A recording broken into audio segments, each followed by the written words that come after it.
Hi, I'm Nora, And I'm Mackenzie. and we're going to teach you some tips and tricks on UCM Housing. You can have your mail sent right to your dorm building and get your very own mailbox. And if you forget how to do the combination, there's a sign right up here, and you can always get your packages at the front desk after you get an email. Return to sender. Also included in your housing is free laundry. There's an instruction sheet on the inside of the lid so you never forget how to. Just close the lid and hit start.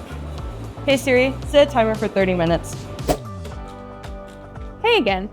So in every building, on every floor, there's a community advisor, or CA, who can help you with any problems or questions that you have. And there's also an RHD, or residence hall director, in every building, like me, who can help with any more questions and problems that you may have. When you come to campus, make sure you have your mobile ID ready. This will help you get into your dorm building whenever the doors are locked. You just put your phone up to the scanner until it flashes green, and then you'll be able to just walk inside. Room keys will also allow you to get into any exterior doors of your building.